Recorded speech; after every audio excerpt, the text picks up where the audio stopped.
I mean, I said a year ago, like, I'm not coming in begging for no NBA job. You come want me? Come get me. You know where I'm at.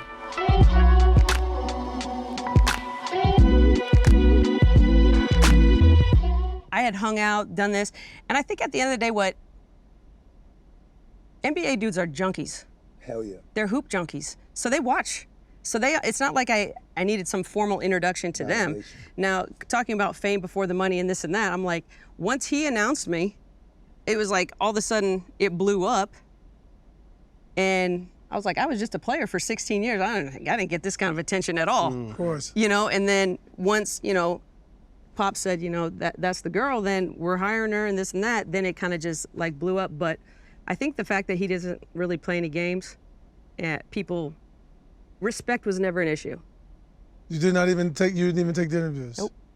Wow. Well, the idea of like things are these glass ceilings that you just gotta do, right? You're the first to do it or whatever. Mm-hmm. Does that mean anything? And even to, you know, not to the point like, you know, like say you're happy and you love what you do, but sometimes that desire to go like, yo, let's just get this out the way, and I know that I'm qualified. I know that I can literally go up there and do the job, so might as well. Well, and I think that's the bigger point. You better hire me because you think I'm the fucking best coach. Yeah, which is different, right? Which That's is different.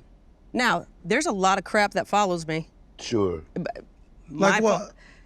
Just, you know, like I'll give an example. I get a lot of haterade and shade because at the end of the day, I popped into the league as assistant coach. Everybody knew my name. Mm-hmm. There's guys that have been hustling 15, 20 years. True. Nobody knows their name. Mm-hmm. So you don't think people like that? Of course they don't like that. Of course. Yeah. It's like, I hand Pop a clipboard and I'm on SportsCenter. I've been doing that for 15 years. So yeah, it is what it is. I don't really care at this point, but I'm just saying there's some, you got the blessing side and then you got some curse side too. Sure. And some of it is completely out of my control. Like I'm not. Does any of that make you sad or feel something? Do you feel the way? I don't care anymore, honestly. I think it used to be, it kind of got to the point where it was just like, I kind of understand why people don't want to call. Because if you don't hire me, then all of a sudden you're this misogynistic, this, that, and the third. So it's like you can't make it so people can't win. Yes. On the reverse side, I will say I've probably taken some interviews that was more publicity for them. Yeah.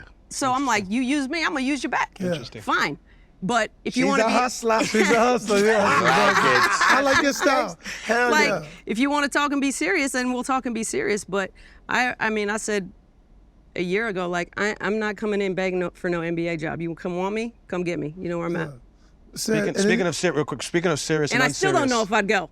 Yes. Speaking of serious and unserious, your team is one of the most fascinating teams, the Aces. Obviously, extremely talented champs, but just the personalities on your team. I'm sure you've seen the clip where Aja's on the bench and you walk down and they're rapping to the song in the arena, and she's like, Becky's coming, Becky's coming. And they get all serious and you give them one like the mom glance, like, what's that relationship been like, younger players, your relationship as a coach, an ex-player in the locker room? Well, they were stretching the next day and I was like, I ain't got time for this. Way over there. I ain't got time for this. Yeah, no, we have a real cool relationship. You know, you always hear the term like a player, like, oh, that player would run through the wall. Yeah. For that coach. And I'm like, yo, this coach will run through a wall for you. And I think at the end of the day, it gets a little sticky because I use a little dirty word in professional sports and it's fun. It's not supposed, like, first of all, winning helps the fun factor, no doubt, no doubt.